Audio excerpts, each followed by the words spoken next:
All right, folks, it's a Monday afternoon. Of course, on a Monday afternoon, yours truly, Mark Lee, is doing this show right here, the radio show with Mark Lee. And of course, the folks at IBM TV were always interested in the fact that I have this radio voice and I've been involved in the radio for a number of years. And then I teamed up with them and are doing a lot of great programming, talking to some amazing folks around the community on a regular basis. So, one of the things we've been doing is following a lot of what's going on in the world. I know yesterday on our producers forum, we talked about the fact that the elections are coming up very shortly. As a matter of fact, early voting is going on right here in North Carolina until the 31st. And then, of course, the election day is a week from tomorrow. So definitely folks are engaged in a lot of things going on with the election and trying to figure out where that's going. And I know a number of folks are concerned about the election and how it's going and which way the country is going. And of course, we've got a number of folks that are thinking about this pandemic that we're in the middle of and how that's impacting their lives, both in terms of their own health, in terms of their own personal economy, and across a number of other lines as well. And then we've got folks that are paying attention to the sports world. Yes, there is still sports that is going on. And I know I was watching the game yesterday of the World Series, saw that the Dodgers won and are now up 3-2. I was actually kind of rooting for Tampa Bay because, like I said on a couple of these shows, the Tampa Bay team is the parent company for the Durham Bulls, which is our minor league team here in this area. So it's very interesting that they are being represented by their professional team.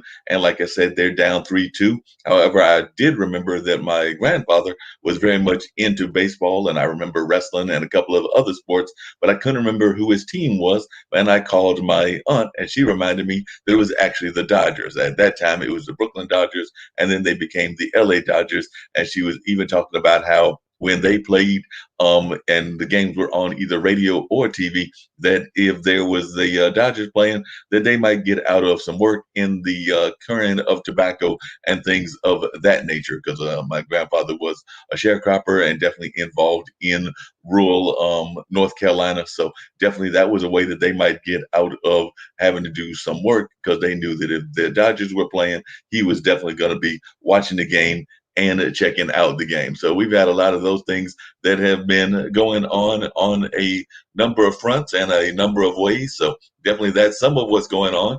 And of course, I've got some guests in the house and I'm going to bring them in and we're going to have some conversations around what they've got going on, including a person that is involved in a field that I love, which is that field of music. But right now we're going to hear from Rasheen Peak and see what they've got going on in their world. And we might have some other guests also joining us in this conversation. So right now we're going to bring in Ms. Peak and talk about what they've got going on in their world. So how are you doing? Tell the listeners around the globe, because IBM TV is, of course, located globally. It's got folks that have got programs in from coming at us from places as far away as South Africa, Nigeria, Australia, a number of other places are where some of our guests are coming from. But of course, I know that we've connected through social media and things of that nature. So folks might be interested in what you've got going on in your world and also how you're coping with what's going on in the world now. Because as we know, a lot of things are being impacted. A lot of folks are paying attention to the elections. A lot of people are paying attention to their own health with the pandemic and all. So how are you doing and how is your own life going? And tell our listeners that are global a little bit about yourself. Great. Good afternoon. I am dialing in from Charlotte, North Carolina. So I'm on the East Coast. I am the owner and founder of Your Girl Inc. We provide virtual communications and operation services to corporations and nonprofits throughout the country. And I'm also the COO of Leadership in the Clouds. We are a business consultant organization that works with other small business and entrepreneurs to develop leadership through online learning and consultancy. So how am I handling the pandemic? Basically, like everyone else. No, like everyone. I try to maintain a positive attitude about everything, knowing that all things happen for a reason, and appreciating the time to just get to know myself more, interact with making new friends online, using this time to connect with people like you, Mark, and people around the country. I've been doing co-working with Black Girl Ventures, taking online classes from venture capitalist Arlen Hamilton. So just really trying to get all I can in my wheelhouse before we relaunch again as a society, and be prepared to compete in this global economy. Yeah, it's definitely a global economy. And I was wondering, since you do a lot of work in consulting and things of that nature with the businesses, and I've heard estimates that a lot of our small businesses could be in trouble in our African American community. It could be as many as 50 or more percentage that could be going out of business. So I was just wondering, as you're doing this consulting, how are you dealing with talking to these business owners? What kind of reaction are you getting from the business owners to even doing the kind of consulting work that you do? Because I do know that these are some hard times for our small business owners. Yeah, Damon John made a good point. While businesses are going out, these people also are now clients. Those people are no longer going to be served. So use it as an opportunity to provide a service.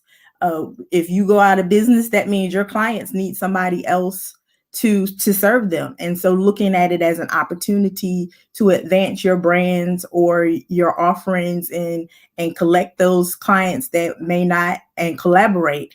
So if I'm offering a service and you're offering a service, I don't have to do what you do, but we can work together to make sure that we are successful and thrive together, so that we won't go out of business. We'll have having 50 cents is better than having 0 cents. So if we work together and collaborate and really just zone in on what we do well, we'll survive this. We can be great. Definitely, I agree with you that we can definitely be great, and that's what a lot of people are doing. They're actually learning new skills, learning new things that they might not have had before, and everything along that line. So, that being said, what I was wondering was the business always something that you were interested in, or is it something that developed in your life? So, was it like your own parents and your own peers and others were already in business, or did you decide to get into business later on in life and decide to become this kind of entrepreneur as well as consultant and things of that nature? So was this something that you thought you were going to do even as a kid? Both, and it was kind of like not a choice. I'm an only child. My mother is a serial entrepreneur, so I was always her first employee. Whenever she had a good idea or a business initiative, I was learning the back end of the business, whether it was manufacturing. She's done wardrobe consulting. She's had a beauty supply chain. She's done construction. So she's done a lot of things over my 45 years, and so I think I've been working in entrepreneurship since I was 8. I've never seen her go to a 9 to 5 traditional job. And so the and is when I went to college, I didn't have the the risk aversion. I was risk averse. So I wanted a 9 to 5 where I knew I was going to get a debit deposit every 15 days or so, then have health insurance. But it didn't feed my soul, and it was like, you have more to offer than what people are going to pay you to do, so you have to get your own. I also wanted to be able to help small businesses like her, or around the country, that don't have access to capital or great employees, without being a burden on their payroll. So the creation of Your Girl Inc. was basically to make sure that nonprofit organizations and small businesses had access to excellent communications and operation support, that our competitors, mostly white people, have access to, and they can pay a payroll. But we still need these skills. We need to learn about marketing online and doing social media and keeping up with trends, and using the internet to be productive instead of using it as an adversely. So just offering my skills to make sure that we are supporting our businesses in a way that we can communicate in our lane, like Black Enterprise or Essence. Like we have a BET, we have our own language, and we have access to advertising to our people. What are some of the lessons that you feel that both as a entrepreneur yourself, as well as one that talks to entrepreneurs, that you wish more people knew in terms of like lessons that you might want to give to people that want to be entrepreneurs? Because, like I said, I know a number of folks, even in this age, are definitely looking at, as you said, new entrepreneurship fields. So, as one that has been in this field, as one that was raised in this field, what kind of advice would you give to fellow entrepreneurs? Faith over fear. It's going to seem hard, but trust me, it is going to be fine. At no point, we're such a resilient people, and the magnitude of what we can do. Don't let anybody deter you. You can do it with what you have in your hands. Always use, if you bake a cake or if you fix cars, you can make money doing that, and you don't have to settle for, oh, I have to go to this job because that's the only way I'm going to make money. We have some doing hair. We have so many talents, and it's okay to start as a micro enterprise. We always go to small businesses. We are like, well, we have to invest in small businesses. No, Black people have been doing micro businesses from selling dinners out of their homes for decades. We funded the civil rights movement with dinners. So this is what we do. We've been micro enterprising our whole lives. Your grandmothers, your grandfathers, when they sharecropping was a micro enterprise. Right. So using your skills and being okay with knowing that it may be hard and the obstacles are going to come, but you're resilient and have faith in your skills, and don't let anybody tell you can't do it.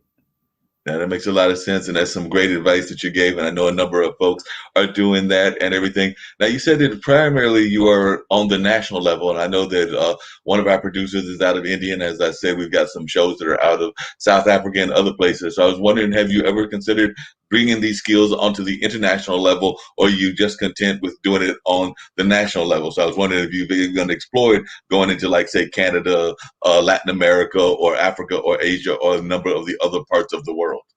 My collaboration with Leadership in the Clouds, we are international. We are planning on doing a conference in Dubai this year. That was changed. Our My co-founder is from Puerto Rico, so that part of it is international. I'm always want to get to Ghana. Like, I was during the pandemic flying in the plane, and when everyone, the background would be a private jet, and they would be like, "Where are you going?" I'm going to Ghana, because that is my goal, is to make sure that I have property and land and put back into the place that I think I came from. I mean, we can't confirm or deny anything, but when I do the DNA, it says Ghana and Nigeria, and I feel like so drawn to helping the ladies there that I've met when they've come to Charlotte to do international trading and mentoring. Working with them to make sure that their initiatives are going well, and that I can supply some of the knowledge that I've learned throughout the years to help our families grow over there as well. So yes. And do you think that we're doing enough in that relationship of trying to tie the parts of the diaspora together? And if not, how do you think we can do a better job of that? Because, like I said, I oftentimes think that we're not doing a good enough job of going into, say, the Caribbean, going into Nigeria, Ghana, and a number of other places. And we do know that a lot of those have a lot of resources and stuff as well. But a lot of times there seems to be division between those of us in the African American community and those that are from the continent as well as the Caribbean. But I was just wondering, when you're talking to folks, how you try to bridge those gaps and cross those bridges and barriers. We have to change the narrative. We've let the media determine the narrative of our homeland. So there's like, well, they sold you, and we're like, yeah, but it is what it is. And so when speaking to our family there, it's, what can we do to help you? And they're like, visit. So whenever you go to Africa, you can vacation in Africa. You don't have to go to do missionary work. And there's a vibrant ecosystem in Nigeria. There's technology. There's lots of offerings that we're not taking advantage of, because we have let the media decide how we see our brothers and sisters on the motherland, how we interact with them.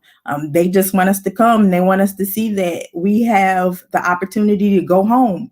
Ghana said, "Come home. You are welcome there," and we can build businesses, we can build housing, we can invest in real estate and uh, start hotels and just have the economics that we need to be successful as a people around the world.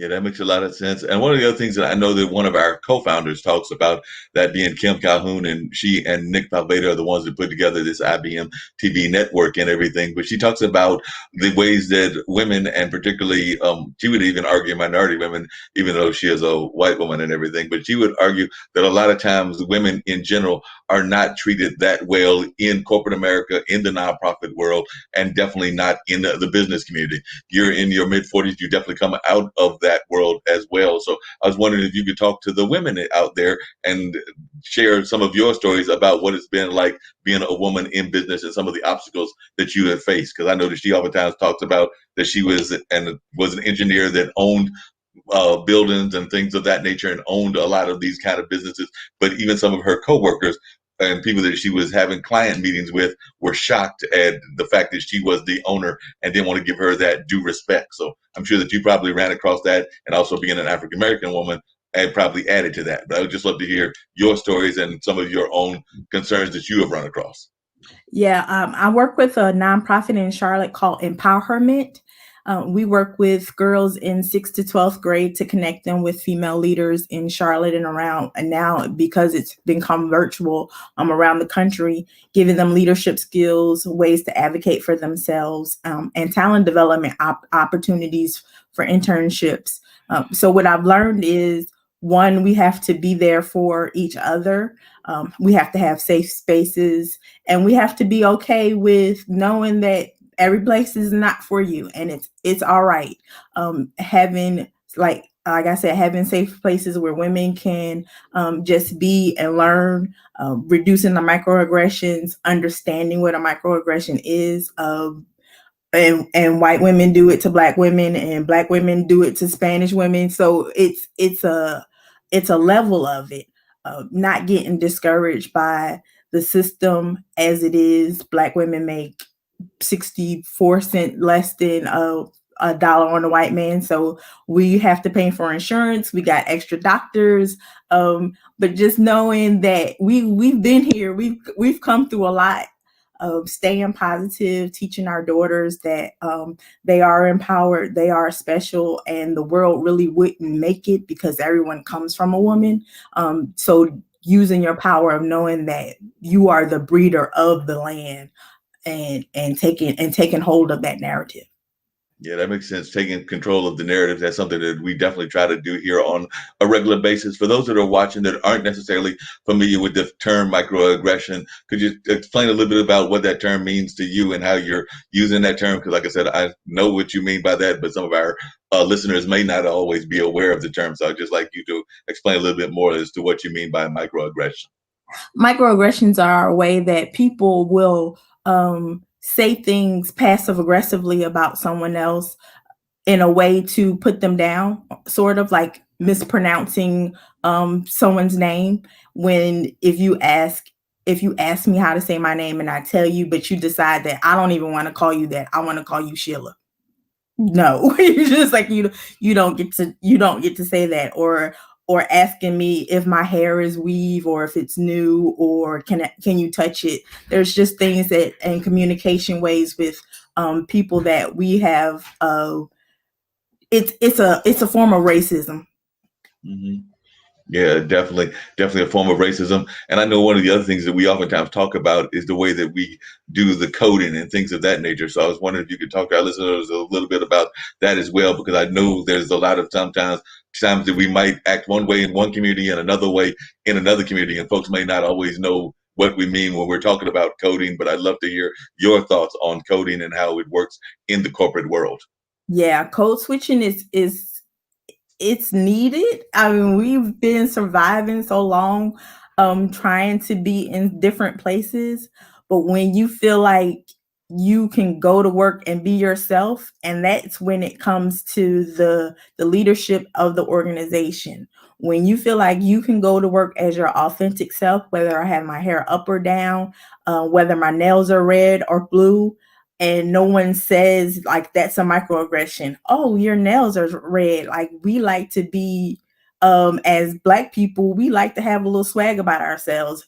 And if you comment on that and not what I'm bringing to the organization, then I feel insecure. So I'll come in plain, I'll have on black, I'll be quiet during a meeting. I won't laugh as my regular laugh that I would with my family or friends. Not We have our own dialect that we use.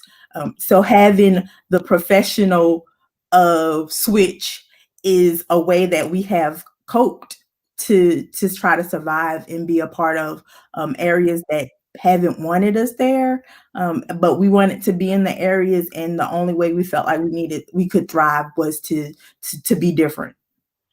Yeah, that makes a lot of sense. And I do know folks try to do that code switching and become different and things along those lines.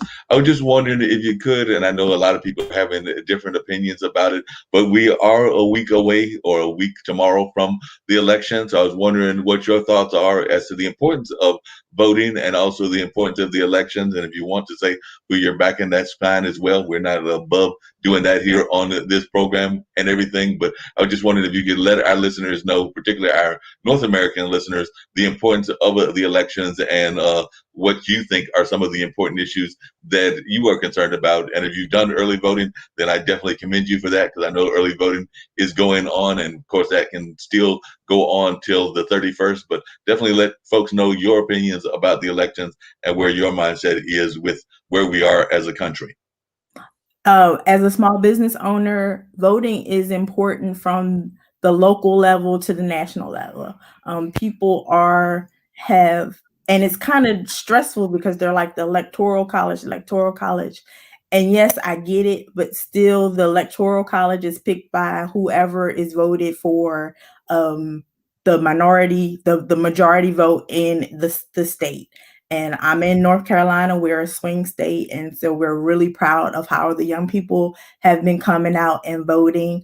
I voted early with my daughters, one Gen Z, one millennial, and we all voted for Biden, Kamala ticket. And we're looking forward to just bringing into some new energy now that people are understanding that it is important to vote for like your taxes, access to health care.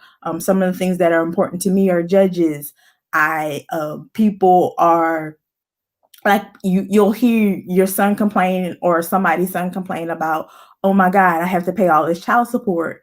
Meanwhile, if you don't vote, but the mother of your child votes, she's basically picking the judge that is going to lock your butt up because you're not paying child support. You have to think about the speed limit is picked.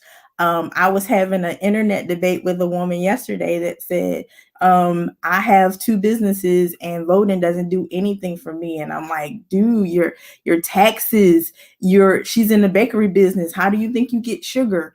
Like, we can just decide that sugar's not important. We want to say it causes diabetes. We can treat sugar like nicotine. You have to advocate and vote for things that everything is a vote, whether it's your water bill or your electricity regulations.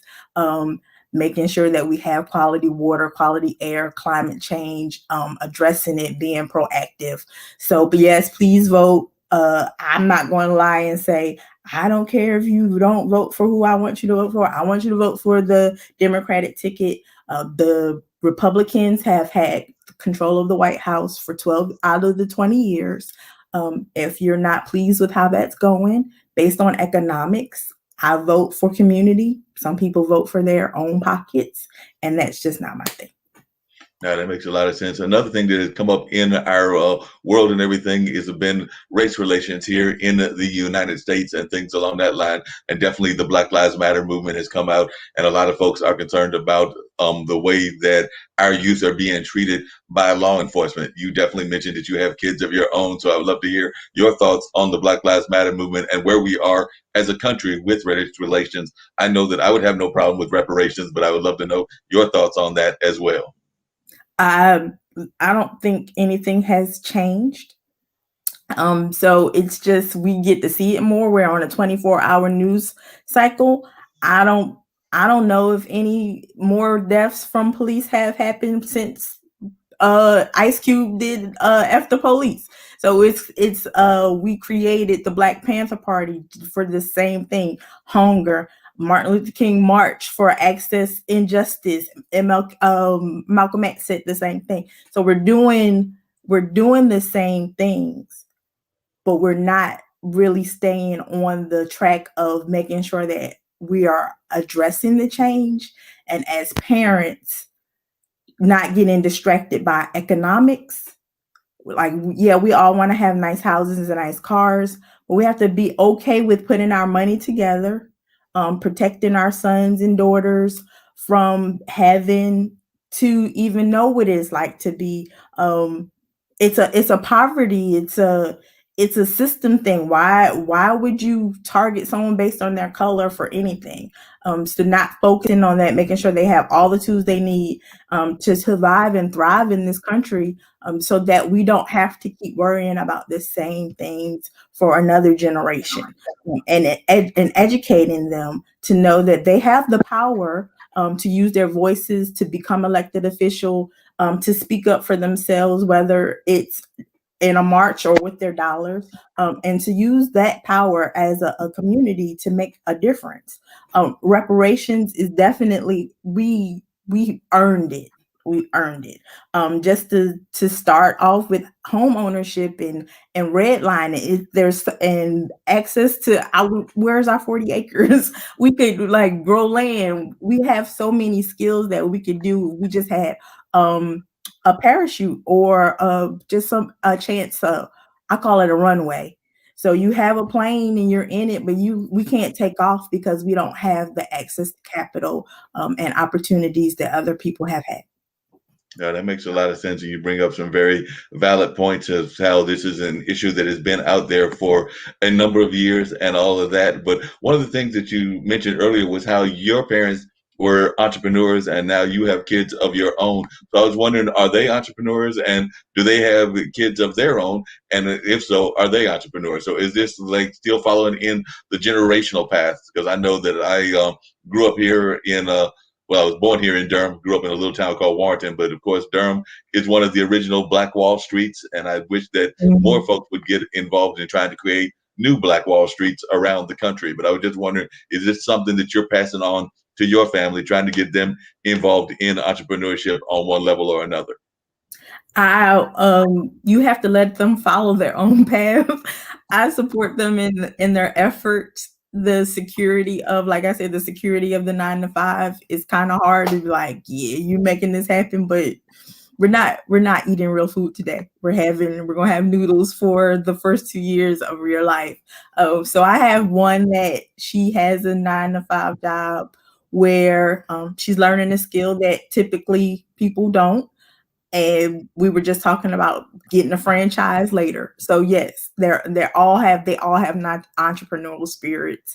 They all have side hustles and do things, but they also look for jobs every day to try to make sure that they can live their best lives. My encouragement for them is, until they're not, none of them are 30. And until they're 30, to enjoy life, to travel, to see the world before you have all the responsibilities of making sure that you have to pay your utilities and your mortgage and your car note. It's okay to be at home and have the opportunity. This is my reparations for them, so they can live until they're 30, and then after that, I'm like, you got to make some decisions. Now that makes a lot of sense. I hear what you're saying. I don't have any kids. I do have my two nephews from my younger brother who is celebrating his birthday today. Actually, he turned the big 5-1 on today, but he's got my nephews who are 11 and 12. That's right, 11 and 12. Because one was born 2008, the other was born 2009. So that makes them 11 and 12. So they're the preteens, and he just hit the Yes. big 5-1. So definitely, I agree with you. And I am seeing a lot of folks that are doing that kind of like, because of COVID and a number of other things that are going on in the world, they're kind of getting involved in those gig economy kind of jobs. I know we talked about that on one of our Mhm. other shows earlier, where folks are getting out there and doing those side hustles that you just talked about, whether that's Grubhub or whether that's Lyft or whether that's Uber or whether that's DoorDash or a number of other ones that are out there. So I was wondering, are you seeing that as well in your entrepreneurial clients, that they are working both as entrepreneurs, but also working the side hustles. Yes, definitely. Like I said, we've always done that as a people. We would have chicken dinners on Friday nights, or fish dinners and spaghetti, or whatever. We were always selling something. Because I worked as a bartender, so she always had spare cash. But she also worked at a doctor's office, so I never knew them not having two jobs, on top of being wives and mothers and sisters. So yes, definitely trying to take advantage of the gig economy, the holiday hiring. How can you use what's in your hands? How can you make revenue? Do you do videos? Do you take pictures? Can you help somebody do a podcast? There's always something you can do. So don't encourage. I don't allow complacency or laziness. So there will be no, I don't know how to do it. You can learn. There's free classes. If you're not working, you're taking a class, but you're going to do something, because that's the requirement. So I will support you as much as you can. But if you want to drive Uber or Lyft, let's go. I will tell people. I will social media if you need me to retweet or to post on LinkedIn about your business. That's how I connect the dots. Anybody that's doing something, no charge from me. I just want to make sure that we're all doing what we can, and being helpful to our communities and making a revenue.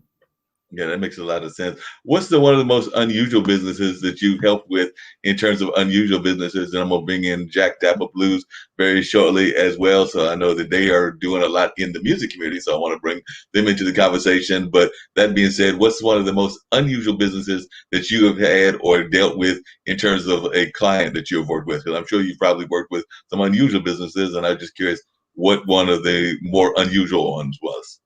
Just recently, I worked with a woman driver owned Lyft, like, sort of a ride share service. Hmm. So doing some marketing for them, I think that would be the most unusual, where there's a target to make sure that there is safety for women taking ride share and having access to ride share opportunities. There's a lot of nervousness and crimes about being a ride share driver and a passenger. So that it's a great idea that she's launching at the end of the year. Okay, that sounds like a really unique idea. And you're right. I know a lot of times because of things that have happened, that's how businesses are started. I remember that a lot of folks were upset at the Airbnbs and are still upset at the Airbnbs. And that's how Inclusive came to be, which is a minority owned kind of company that's similar to Mhm. Airbnbs. And they came because they had had some incidents where they were being treated unfairly by the ways that Airbnb addresses its minority clients. So they were like, well, we don't need that to put up with it. We'll start our own. So it sounds like that's what this lady is doing with the business out of Charlotte as well. So Mhm. what is your view? And like I said, I'm going to bring in Jack Dapper into the conversation as well. But what has been your views about Charlotte as a business community? Because like I said, I do know that Charlotte is a growing community. Of course, y'all got the sports franchises there, but you are in Charlotte, and some of our global audience may not know how Charlotte is developing as a business community, even in this age of COVID and in this current pandemic that we're in. So, talk to us a little bit about what you're seeing in the Charlotte business community. We are doing lots of diversifying. We started off as a bank town, and I have been impressed with the way our leadership has tried to recruit other organizations. We do have an acorn, a unicorn organization, Avid Exchange. For those that don't know it, it's like whatever the venture capital firm that gets all the money. So they're called unicorn organization. So we have a lot of opportunities there. The discouraging part is the disparity. So if you go in a company, the higher up it gets, the whiter it gets.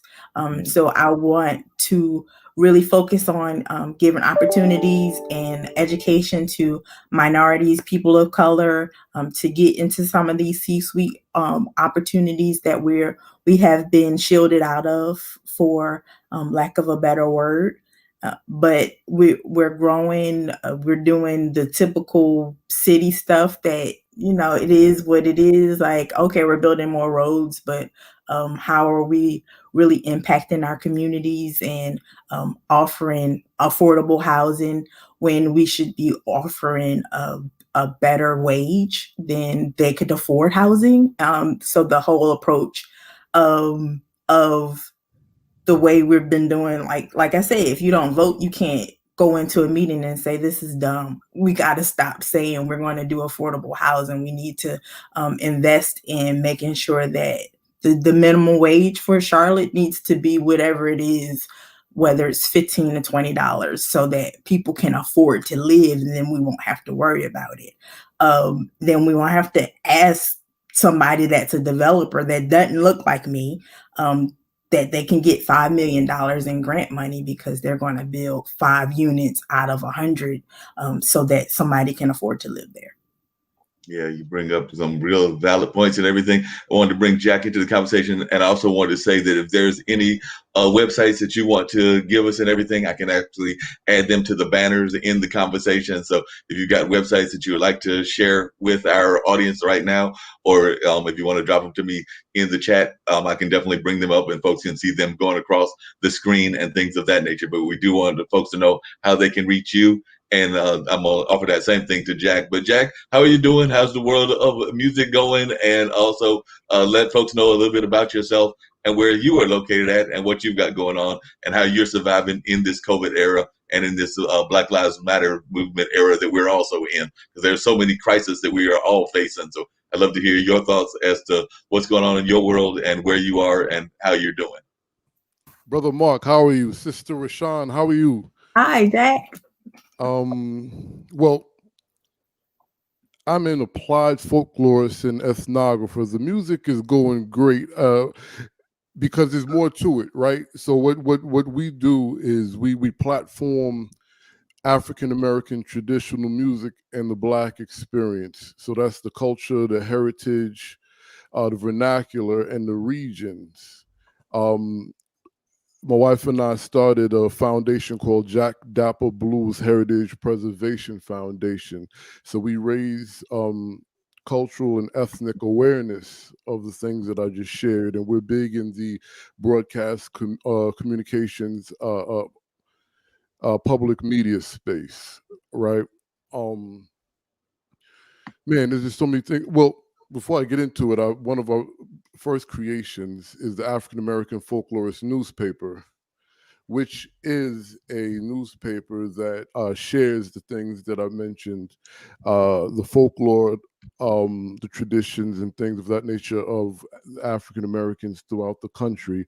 We actually specify a lot of our research studies and documents and content to the Americas, because there's a lot of, first and foremost, just on African American level, for lack of a better term, there's so many nuances to the story, to the history, that is omitted or not even mentioned. Um, I think there is a diaspora effect that should be celebrated, but I also think, like every other ethnicity, nationality, culture, and heritage, it should have its own specific place. Not to mention the different routes of becoming African American, and these are some of the things that we talk about. Right there's Black Indians, and not Black folk that adopted the culture of being indigenous or American, or native, but actually the people who were here before anyone came were Black, brown, mahogany, swarthy, and these are the terms that were used. Um, and then and that's just one aspect. So with that all being said, we kind of look at the entire African American story, and try to give it in its proper context, which leads to folklorism and ethnography, because this is something that's been dominated by white male teachers, right, in the collegiate academic space, and a lot of those documents and those stories, though they help us, and the work was good, is coming from a place of I don't want to say disingenuous, because that's not necessarily true, but they had their perspective on life, right, and their beliefs, and you can see it in this as a story presented of the other by a dominant colonized class. So what Yeah, we're doing, right? You understand? So what we're doing is trying to give the proper context to past folklore, as well as presenting current folklore that connects the both together. That was a long answer, but that's kind of what we're doing right now. And as far as Black Lives Matter, I mean, it that's a real, it's a smack in the face, because for us to have to say this in 2020, it's it confirms that the blues is still living. yeah. Yeah, you got a good point there that the bruises are still there and that we still have to use phrases like that in this time and everything. One of the things that always amazes me, Jack, and I'd love to hear from both you and Rasheen as well, is that a lot of times we don't do a good enough job of celebrating our own culture, or we let other people pick up our narrative and things of that nature. You mentioned that earlier, Jack, and I do know that that's happened even in kind of the commercial media, whether that's movies, whether that's music, because like I said, I am a big fan of blues music. I know a lot of other folks, they think that that's that old music and things of that nature. They don't necessarily want to even enjoy the sounds. But then when you put on some of the records and they are realizing that some of the hip hop artists are using some of those blues riffs, and then some of the blues music, which is kind of more of that juke joint kind of blues music, is also what they're seeing even in their dance clubs. Because I do know that sometimes there you might get those line dances that are actually blues songs, and folks are not really always connecting the dots in the way that you're doing with your folklore studies and things of that nature. So, Jack, if you could speak to a little bit of how we're not doing a good enough job of educating our youth about our music, because that's one of my complaints, is that I don't know that we're doing a good enough job of educating our youth about the music then and the music's history. Like I said before you came on, and I know you were in the backstage, we were talking about, I mentioned my grandfather who was a sharecropper. I know that Miss Peck also referred back to the sharecropping and talking about entrepreneurship and things of that nature. And a lot of the blues music, which was the field hollers, came out of that sharecropping kind of mentality. So I'd love for you to talk a little bit about that history and how we can do a better job of educating our folks. Definitely. As far as us doing a good job in sharing these stories, there's so many things that kind of convolute that. I'll just give a couple of quick examples. The first one is just where we are in the space right now and today. Right when I was growing up, I did interact with my grandparents and my uncles and my parents, and I also was babysat by my parents and my uncle's record collection, right? So, and if I wasn't allowed to, I would sneak down in the basement and go through their record collection. And, after being chastised for being 6 years old, listening to a Red Fox album, but then it opens up a conversation. So I think because of the commercial business system that we're in, it kind of promotes a divide. And because of having to work 60 hours in some cases, that separates. And then now the schools keep the kids, well, not this particular moment, but prior to COVID, the schools were keeping kids in longer and kind of separating. So that plays a big part, because we are a people of kinfolk and generation. It's very rare to see in a Black household less than 3 generations together, whether living, visiting, or what have you. Um, and then there's the disdain. The people, I don't want to say that. I don't want to call people assimilators or things of this nature, but just speaking about the turn of the century, right? And the two migrations of 1914 and in the 40s, a lot of people were trying to get away from backward life. And when I say backward life, the treatment Jim Crow, you both mentioned that earlier. So when they go to these other spaces, they really weren't trying to bring these things with them. Like there's the book, oh man, I forgot the name of it. It's on my shelf. I can't see that far. But in this book, uh, I think it's something under the sun.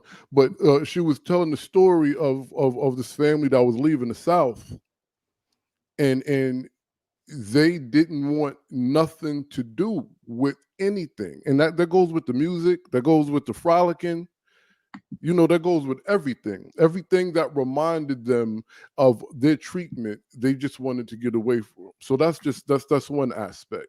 In regards to hip hop, and I always share this and I sell this very hard. Hip hop is the great great grandchild of the blues, possibly great great great if we compare it by grandparents, and when hip hop actually exploded in the early 70s.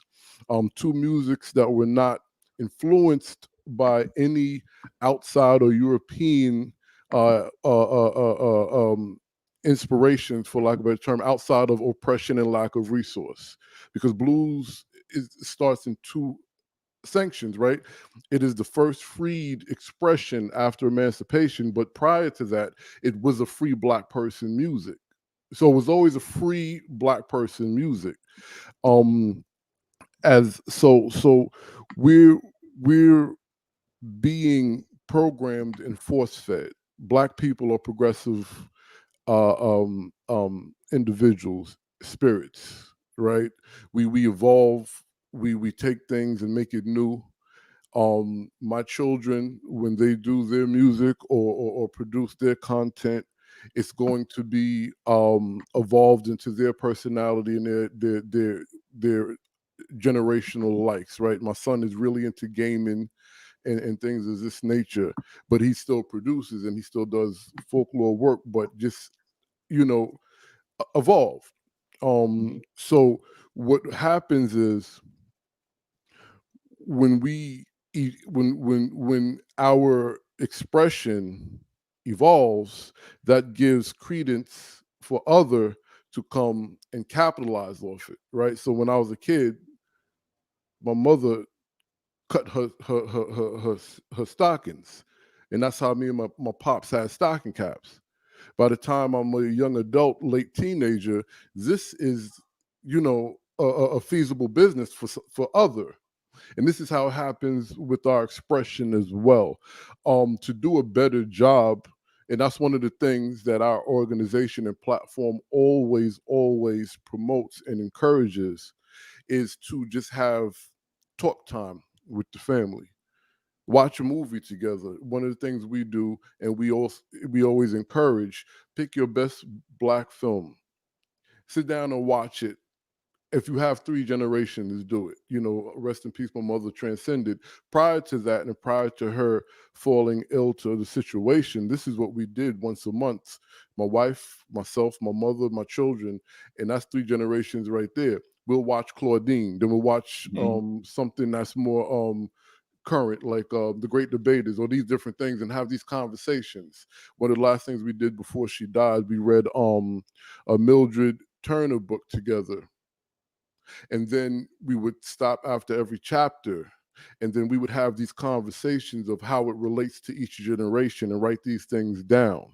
And so these are some of the things we encourage parents, especially now during the COVID and homeschooling. You have an opportunity to educate, not just in their system or Western civilization education, right? But you have an opportunity to give what we know as real education, which is generational education. That's how you know who you are. I can say I'm from Africa, I can say I'm from America, I can say I'm from anywhere, but the only thing that I know for a fact is the picture of that person that was born in 1802 begat my great great granddaddy, which you understand what I mean? And you Right. get this opportunity to connect these stories, these musics, and how they relate to you as an individual and your family. To make a long short. No, that makes a lot of sense. You brought up some real good points and everything. Rasheen, as you were listening to everything, I was wondering, do you have remember those early days of having those kind of like experiences of listening to different kinds of music, or were you more of an R&B kind of child, or did you listen to a variety of things when you were growing up? And also, I would love to know your thoughts about how culture has influenced our development of businesses, because I think that one of the things that helped us in our development is we had a lot of folks starting to identify more with their pride of their culture after Black Panther and things of that nature. And we started seeing more people wanting to start up businesses based on going to see that movie and seeing the kind of like the narrative that went around all of those characters. But that was just one example. But I'd love to hear your thoughts on that. Yes, I agree. We chose capitalism over community, and until now that we're getting back to community, even having the opportunity to grow our own hair without it being judged, and so assimilating was necessary so that we felt like we could provide for our families and have some of the things that we saw on the other side that didn't really serve us well. And so what we were trying to reach for, we had a vast album collection growing up. I had a Fisher Price record player. So my first song was The Temptations, and so I would put my little records on and do my little chores in my room and talk to my dolls. So I was always about it was always about music for my family, particularly. We also did road trips, so that's how you get to influence your children's music, because now you got to wait for their phones to die so Right. that they can have their own access to their streaming services. They're listening to something. I'm listening to something different. And then no one knows. If you don't know the words to Rock the Bells, you can't live here. Like what kind of, I'm doing a horrible job as a parent. But I'm a true hip hop head, so I will blast it growing up, but before they can control it. So take influencing them young. If it was blues or jazz, my husband's a big jazz fan. So when he's driving, he's picking the music and it's louder than their headphones can be. And like I said, their music dies because they only have it on their cell phones, and they have to listen to what we say. But now that they're older, because we have access to, like, once the Walkman came out, it became like, what do I want to listen to? Picking my own thing and trying not to put down their music per se. Like, they put down, my grandparents would be like, oh, you listening to that hip hop hibbity stuff.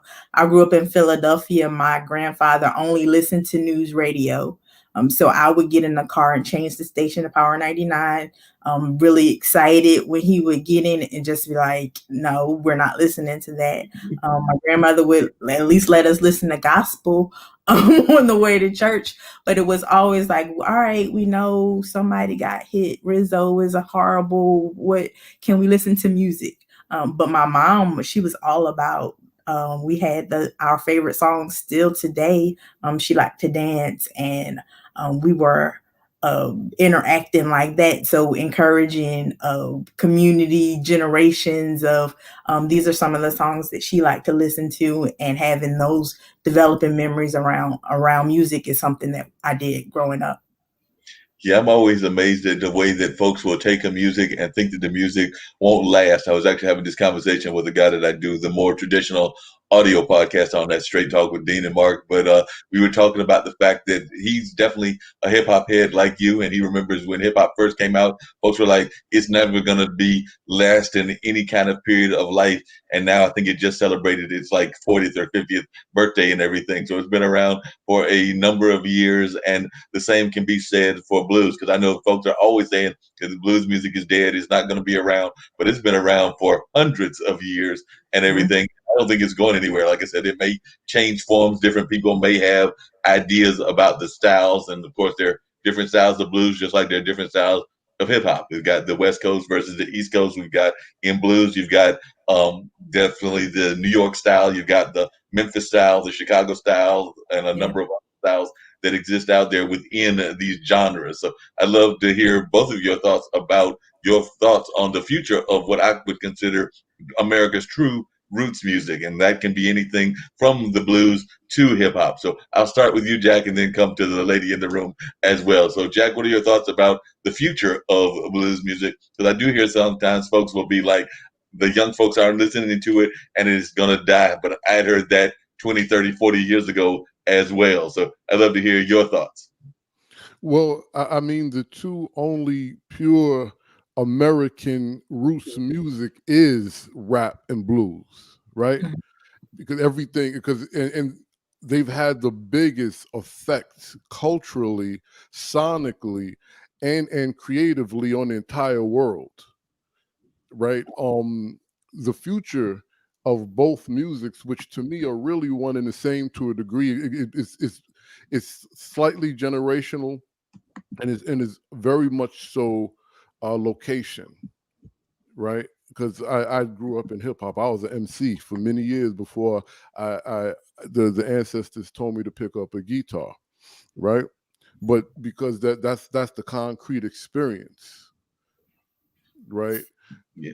So with that being said, some of these young fellas and some of these young sisters that are doing music that we may not necessarily understand, there's a couple of things that's happening here. One, it is the music of their generation, and two, if you really listen closely, you will actually begin to notice that whether they know it or not, I think some of them do, I don't know, they are actually reverting even further back than the blues, and their styles of stanzas are tribal and ritualistic to the Americas and to Africa and to every other indigenous continent of melanated folk.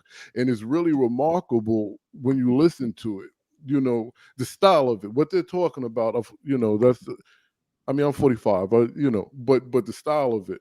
So with that being said, with hip hop and with the blues, you have people like John Tavius Willis, Christian Ingram, aka Kingfish, Marquise Knox out of St. Louis, and a couple of others. These are young guys from you know, the guys I mentioned are like 20 to 30. I haven't even mentioned the teens, right? Mhm.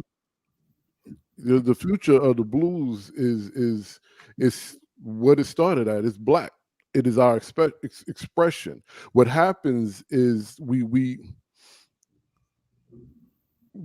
don't respond to the shift in until it's not too late, until it boils over too much, right? So when Macklemore won for best hip hop album, this is when we start responding.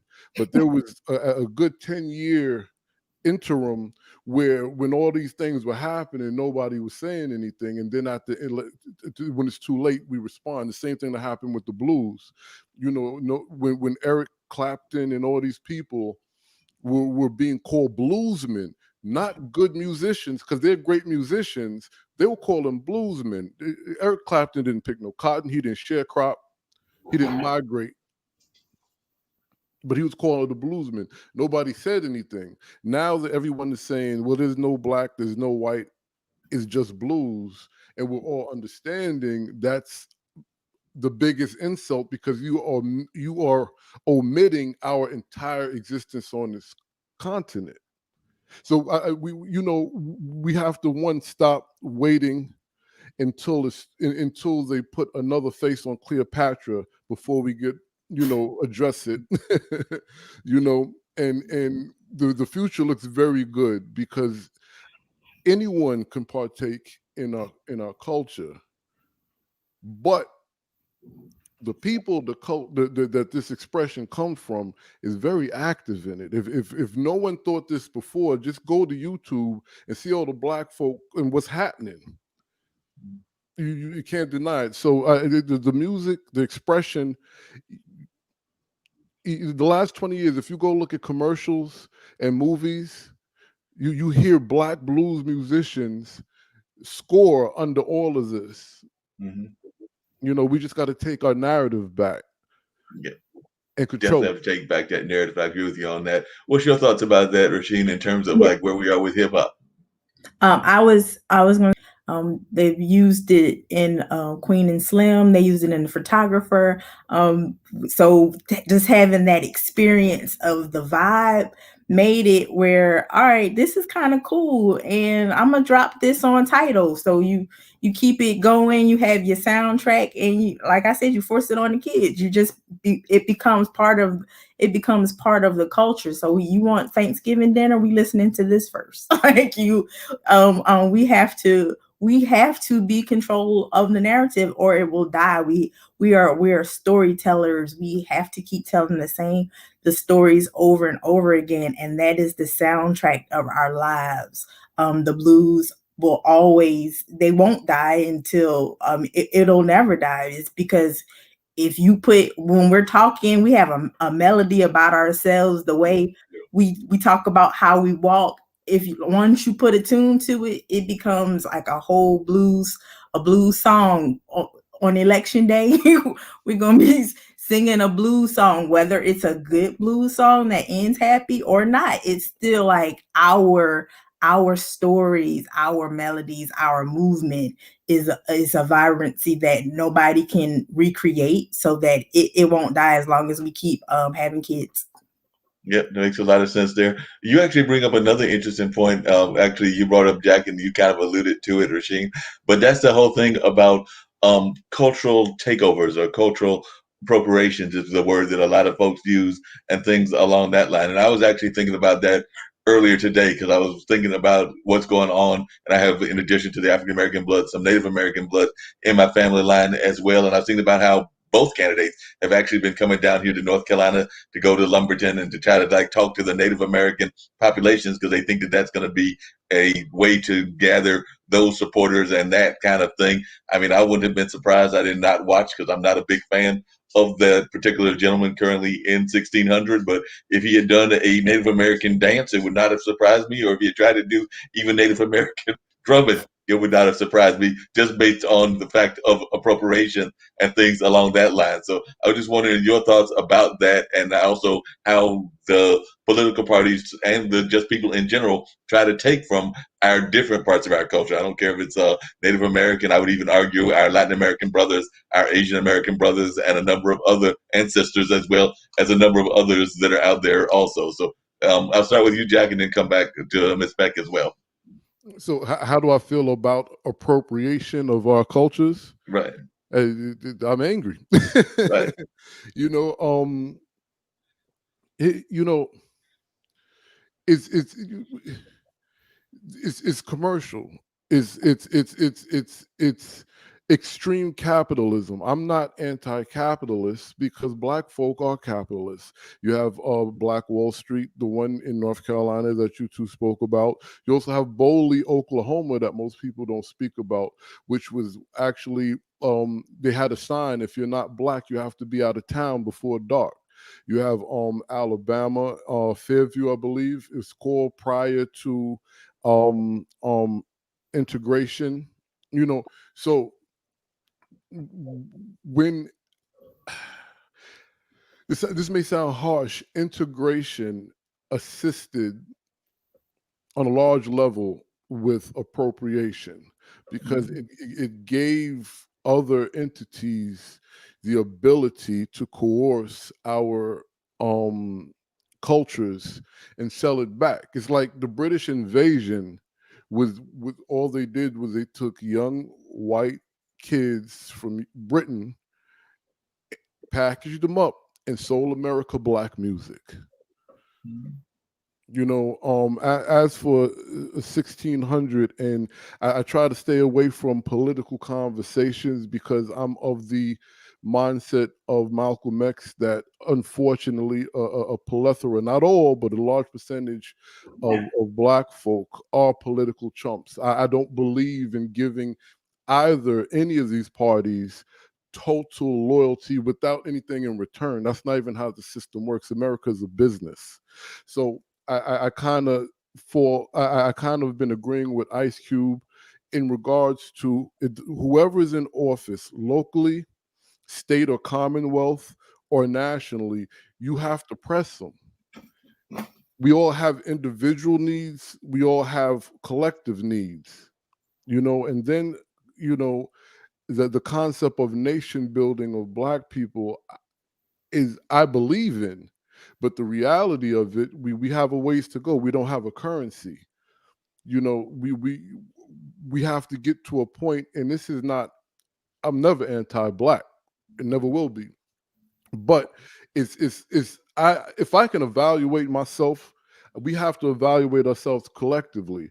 And if we live in the same proximity and none of us are respecting each other's spaces, how are we going to build a nation? So I think there's a lot of work to do. And the first thing we have to do, I believe, is stop insulting each other with different ideologies, and stop um every Black person should not be a Democrat. Every Black person should not be Republican. We need people in all of these spaces, because every ideology, we're not a monolithic person, a group of people. And the other team is winning because they occupy all the spaces.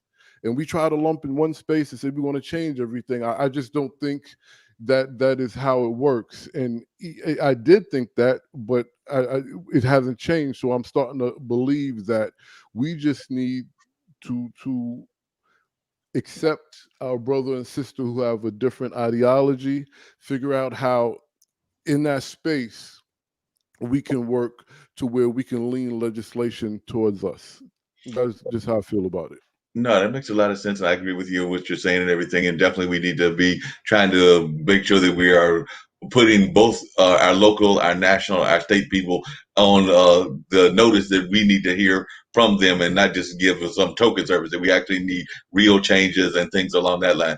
In fact, one of the things I was going to ask, is based on something that Jack just said, is that, and we alluded to it earlier in the conversation, was we did have the various Black Wall Streets, and he named some. There were other ones that existed as well that he didn't mention, but there are a number of them that are out there. And of course, I also remember that the folks with the Nation of Islam were trying to push a lot of us owning our own businesses, creating our own neighborhoods. But one of the things, even in the music business, that happens is too often we feel that we can't be having our own villages, our own things. And a lot of times things are then sold under us. I know here in Durham, North Carolina, our Mutual building, which was a historical African American owned building, was sold for some many millions of dollars. And that used to be an African American space, but now it's been bought by some white investors and things of that nature. So, as a business owner, how do you have that conversation with your fellow business entrepreneurs? And do you think it is possible for us to create our own new Black Wall Streets, our own new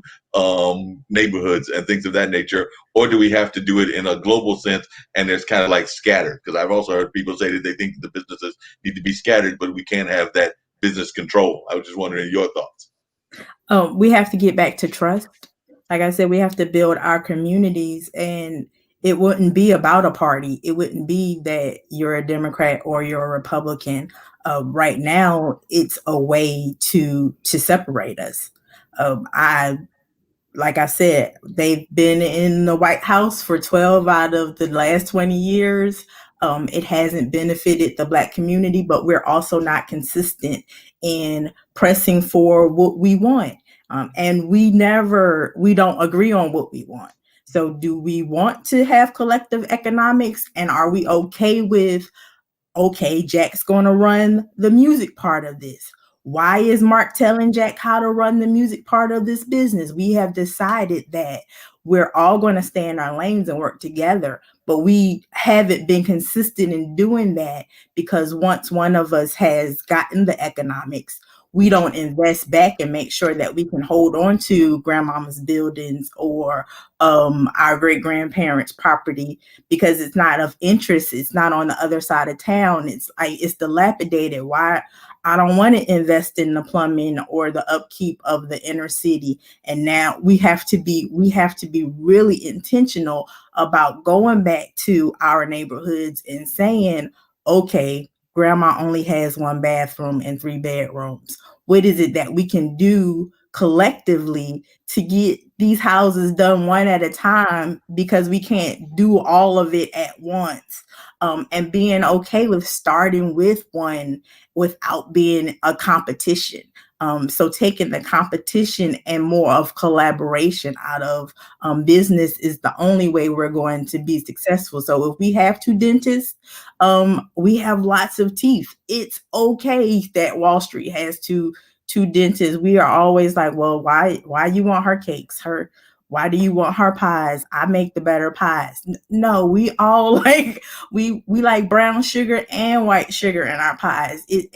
So just encouraging even the next generation, my mom's generation, the boomers, I blame them for everything. Like I love them, but they were problematic. They created everything that we complained about. We're like, okay, the crime bill. We know they came to church. They let the Democrats come to church and pander, and then they made the bills, and now we're like, well, why they in charge? And we're like, you're mad at your grandmother.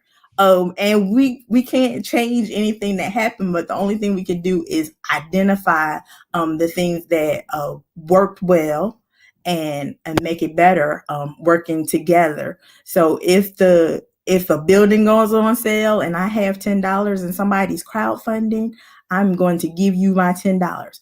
Being okay with donating, supporting other businesses. It's not a competition. If we got to give to each other. We got to be okay with when someone asks you for money that's not a funeral. Stop doing that. But if you're starting a business, here's $10, here's $20. The same way the Democrats ask me for money every day, you can ask me for $7 for your initiative. If your son's starting a t-shirt business, how can I support you? So we have to start letting kids and the next generation know that their businesses are important and investing in them without the approval of other people. If it doesn't look like, it's not Nike. No, it's not Nike, and it's the same materials, and being okay with whatever brand you're starting. We're wearing it because we want you to be successful. So collaboration to me is the biggest thing that we have to do. Yeah, but I know one of the things that our founder talks about, as Kim Calhoun, is the fact that we also need to find ways to unite and things of that nature. And it seems like that's what you're also talking about, is trying to find uniting ways and also uniting with allies as well. Because I know that there are also allies in the community, and we got to find ways to unite with those allies that exist and understand what kind of things we are talking about. Like I said, she's definitely gone through the business and all of that. So definitely all of that. Matter of fact, she was just adding to don't send flowers to my funeral, invest in a business. So she'd rather you invest in a business versus sending flowers if she was to pass away or whatever of that nature. And I know that that is definitely a good idea, and a lot of ways that folks can give back is they can find ways to invest and all of that. So, Jack, I saw that you had your instrument earlier, so I'm going to put you on the spot and see if you got something that you want to play for us as well or not, or do you got something that you want to share with us musically, since I know that you are a folklorist, but also you are involved in the music field. So I'm going to see if you got something that you want to share with us. Yeah, no, man, my stuff is over there. No problem. I would have been on the other side of the desk if we was going to do that.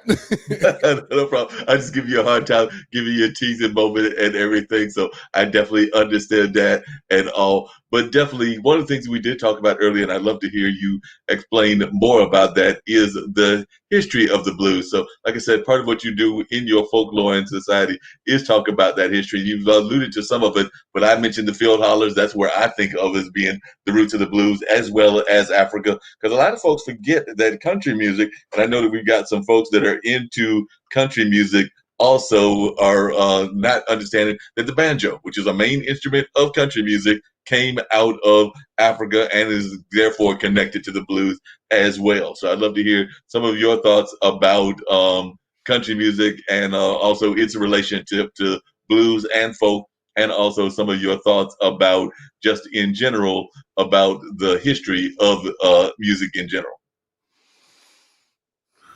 That's a lot to unpack. All right.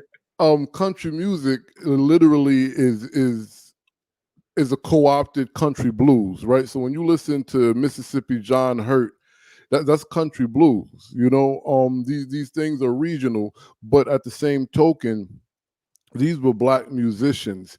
You know, just in regards to the history of the business of music, we have to remember at a certain time at the turn of the century, a lot of these musicians who were traveling, which they're usually not given credit for, because again, one of the biggest misnomers of a majority of these people were illiterate and ignorant, but they were great businessmen.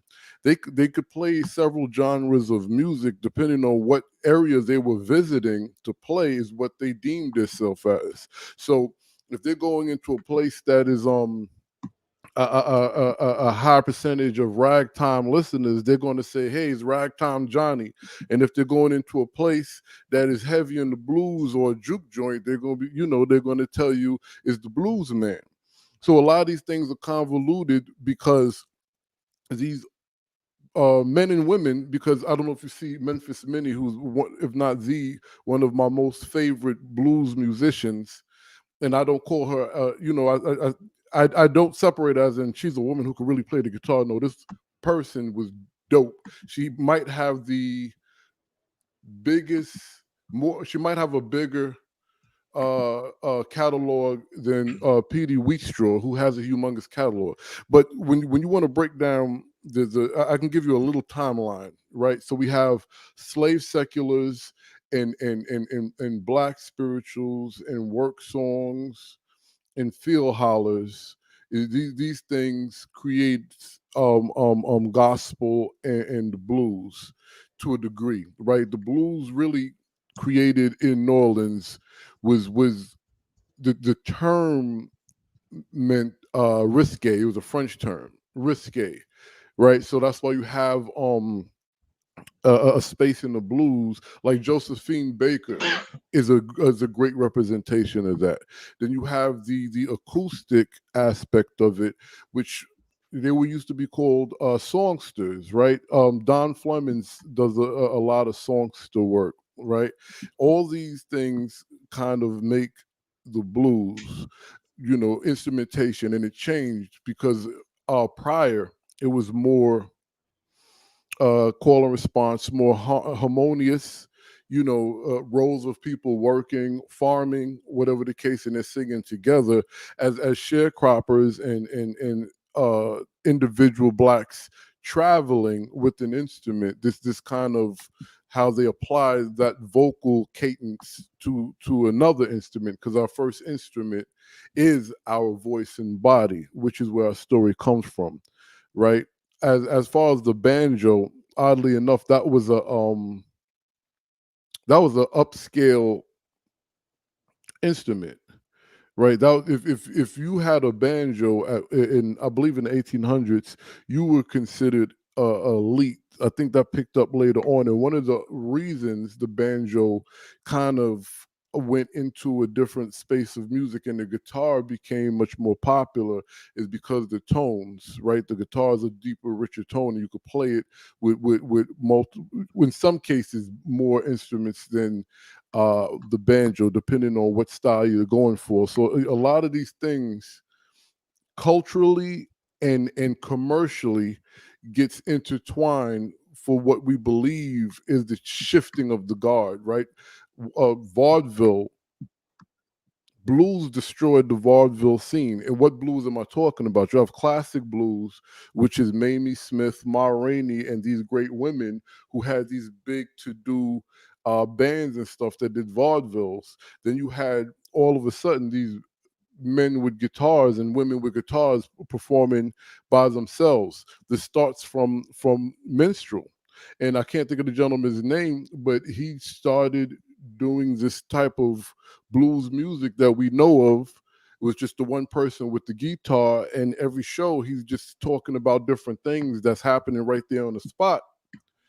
That destroys, to a certain degree, minstrel performances, because now we have this one person with a guitar. You have somebody like Henry Thompson, and then it moves into doo-wop, which moves into four-part harmony gospel, which moves into rhythm and blues, which moves into Motown and soul and funk, all the way down to hip hop. And that was very long and all over the place, but I hope I gave you a little bit of. No, you gave a little history, and that's what I wanted you to do and everything. And I want folks to learn a little bit about how you got the name Jack Dapper, because I know that's like the middle name, since Mont is the full first name and everything. But I'd love for folks to know about how the name came around. But one thing I was going to share with Miss Peck and everything that you will be glad to know about is that if she goes and checks out the website, y'all have already done a great job of doing merchandising. Because I know that one of the T-shirts you have, which I love, which is basically a T-shirt that says that blues music is Black history and things of that nature. So you definitely have some great products that are on there and have done that whole kind of concept of merchandising, which we know is a very important part of entrepreneurship in this day and time. So definitely, I would love to hear from Ms. Peck what her thoughts are about merchandising as a form of getting the word out for our entrepreneurs, because I do know that that is something very important. And whether that's getting a cup, whether that's getting like they've got a T-shirt, whether that's getting a number of other things, that's an important part of entrepreneurship. So, Ms. Peck, what is your thoughts on merchandising as a business tool? Where it's important. My daughter just wore a shirt that I do t-shirts on Teespring. So it doesn't cost you anything to have a Teespring account. You pay them. You don't have to have merchandise. You don't have to have inventory. So when the kids are like, oh, I want to have a t-shirt line, I show them where to go, how to set up their sites. You can do it on your cell phone. You can create your own lines. So definitely, I'm all about the multiple streams of income. Like I said, I keep saying, use what's in your hand. So if you do t-shirts, you do art. If you do tattoos, you could do t-shirts. If you do tattoos, you can do t-shirts. And you can put your art and your designs and sell them and make your grandmamas and your grandparents support your efforts before you do the school drive. So having your merchandise as opposed to raising money for the school, raise money for yourself. Always be working and providing for some of the opportunities that you want, video games or getting a car. We teach kids how to work around here, so everybody's got something that they can do, and it could just be words. So having your designs and make sure you get your stuff trademarked and you're protecting yourself so that nobody's using your logos and your information, and just get it out there. The word of mouth is powerful. So of course I'm gonna get me a Jack Dapper merchandise so I can have something on my next live one day next month. I'll have on my t-shirt and let everybody know what I'm wearing, because I'm all about supporting other businesses. Definitely. So definitely And tell please send me folks the about link so how we the can get some of nickname your came t-shirts about. too. Hmm? Jack, what did you say? I said, please send me the link so we can get some of your t-shirts too. All right, I will do that. Yeah, sounds good. So say how your name came about and how and some of the different projects you've got going on, because Jack Dapper Music definitely has got a lot of projects out there. Like I said, I was checking out the website while interviewing y'all, and I had also done that earlier. And of course, you've been on our more traditional podcast as well in the past. So definitely share with folks a little bit about how the name came about and some of the projects that y'all are working on, because y'all have worked on quite a few things. The name is interesting because that's not my middle name. So now you have me, you know, I'm going against the code of the street right now. No, Jack came from my brother and I.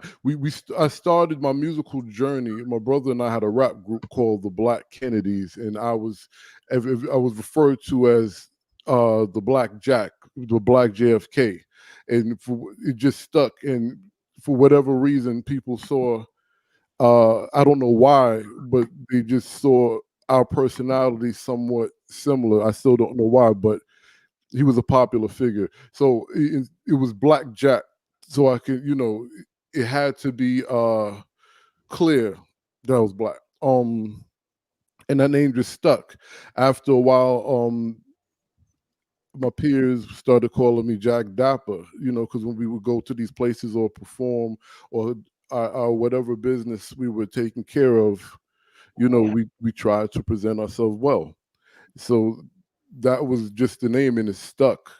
So it just transitioned from that into the blues. and that's really how the name stuck. So Jack Dapper. That's why usually when if you see any of my performances or talks or whatever, or hosting, you know, the bow tie and the whole get up. And but it's also because it's very professional, and you're supposed to do that. I came up, my both of my grandfathers, my uncles, my pops, my moms, these people, they taught me professionalism. Big Daddy Kane taught me professionalism because Big Daddy Kane and Slick Rick never was they were never accused of underdressing for the occasion. And then when you go back and you look at, T-Bone Walker or Robert Johnson, all of these gentlemen and women, even in Malcolm X and Martin Luther King and Stokely Carmichael, and there was a professionalism in how they approached uh, uh, uh, uh, getting in front of people, right, with their business. So that's just where I'm at with it. So that's why Jack Dapper stuck. And as for the projects right now, we have the newspaper, we have the podcast, we have the Jack Dapper Blues radio podcast, we have the African American Folklorist podcast. I'm developing a podcast with Marquise Knox, which we're kind of going to make that into a little bit of more than just a podcast, more of a town hall with a lot of blues community services. That's called We the Blues People. So more political, economic, and things of this nature for the blues people, specifically the blues people. And then we're in development with a couple of people uh, of a blues benevolent society, because there's musicians, especially in the blues, that are older. Um, there's programs out there that help them with insurance and different things like this, but at the same time they exploit them. They also, have these mission statements in regards of the legacy of blues folk, which is black people, but it's not fully always honored, right? Because it's a space where white people just get more, and so we're trying to develop a space that could help people with their catastrophes, whether it's health, whether it's the children, whether it's legal, so those are the things. And yeah, so we you know Could you talk a little bit about that exploitation aspect? Because, like I said, I know a couple of those agencies, and I agree with you that they are sometimes exploitive. I won't necessarily, in this case, name their names, but I do know a couple of them, and they don't always give the kind of return back that we would expect and things of that nature. But they do exploit, and they might take them to the country, or they might give them a house or something, but it's not the kind of like living that they could be having and the kind of support that they necessarily truly need. And I would also argue that we're not doing a good enough job of maintaining our blues clubs and our jazz clubs and even our hip hop clubs that we have owned in the past. I know that there was one here in Durham, talking the town, that has now been closed for a while, several years, and I don't know that if it is open anytime soon, it probably won't be for another several years. It'll probably be owned by other parts of the community, whereas it was a institution here in Durham, and there are other places like that around the country. So I do know that there are some folks that are trying to maintain that, kind of like what Morgan Freeman and some others are doing around the world. But I was just wondering if you could talk about the need for understanding when we're being exploited, but also trying to support our own institutions and our own musicians. Right. Well, we're definitely being exploited. There's this thing. John Wesley Work was a composer, a folklorist, and I believe a professor. He comes out of Fisk, and he worked with the Lomaxes. This is the black man, right? He comes from three generations of folklorist music composers, and his grandparents, mother and father, were, I believe, the first set of musical directors for the Jubilee Singers, something to this case. I bring this up for a particular reason. He had a slight fallout with Alan Lomax, I believe it was, because the Lomaxes, who I respect and I work with, they will not John and Alex, because Alan, because they're dead, but their organization, their daughter, but they wanted to preserve Black tradition and music of old. John wanted to document the progression. So I say that to say a lot of these white organizations, when it comes to Black musicians, kind of puts on this menstrual thing to where they want to have their Black musicians appear as if they're picking cotton and things of this nature, right? And that's very exploitive, especially with not um compensating correctly, and I'm trying to be very careful for several reasons.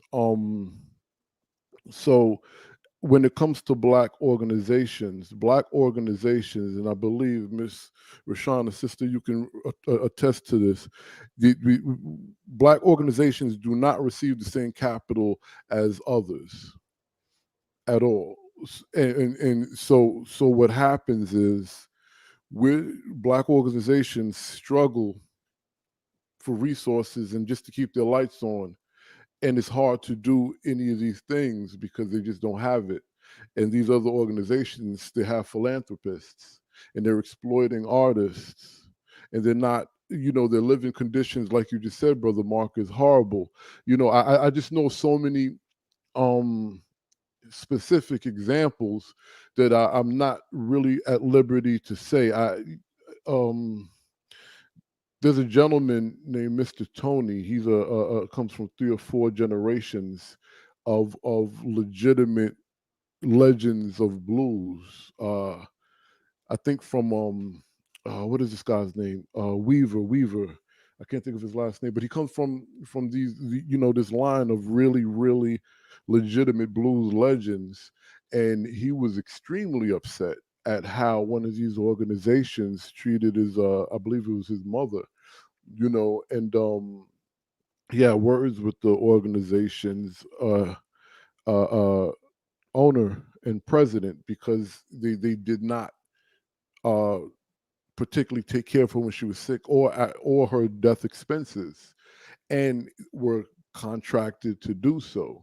You know, and then when it goes into the business of performance, let alone record sales and distributions, right? You have artists who, with these different organizations, they make these albums, then they have to buy it back, and they're not even buying it back at an amount that is conducive to them, let alone are being taught about ownership, publishing, licensing.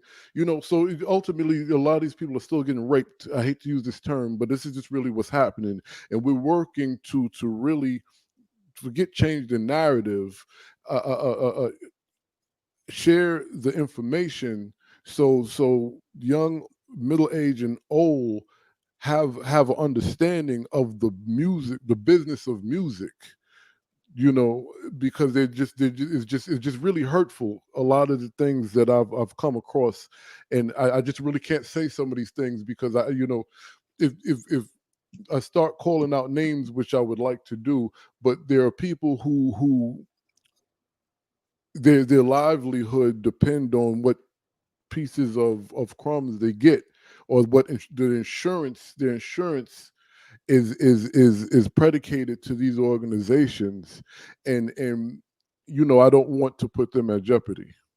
No, I've done that and everything. We definitely don't want you to do that. Respect you were making a conversation, a point on the chat about the low percentage and things of that nature. So I wanted you to talk a little bit about that low percentage, because when I just saw that percentage, it was extremely low and everything. And then it may even come back to another part of the conversation that I was going to bring in, because sometimes I hear the complaint, and I will actually shout out somebody that y'all mentioned earlier, that too often our musicians and our entertainers that have made some capital aren't doing enough to give back to the community. Now, the one thing I have learned about Big Daddy Kane is that he is trying to start, I think, a label and things of that nature. He may even already have that label up and running. So he is one that is doing that work. Of course, we know LeBron James is doing that kind of work in terms of setting these schools and everything, but we may not be getting enough of that support from our, for lack of a better term, our black middle class and our black elite and things of that nature. So I want to hear your thoughts on that, as well as this percentage that you mentioned to me in the chat. Yeah, the capital raised by Black and underserved organizations has been 0.02%, and there has been a push to try to help um, us raise money, and it's we're all bootstraps. So they say you got to raise yourself up with your bootstraps, but a lot of times we don't even have shoes. So we're trying to start from zero in a race we're already behind in it's discouraging for a lot of people. And so the question is, what do we do as a society to try to fix this? So what are the answers? How do we support our artists consistently? When do we teach them the business of of being successful before it's too late and they get into the money of it and getting too much money? Even Shaquille O'Neal said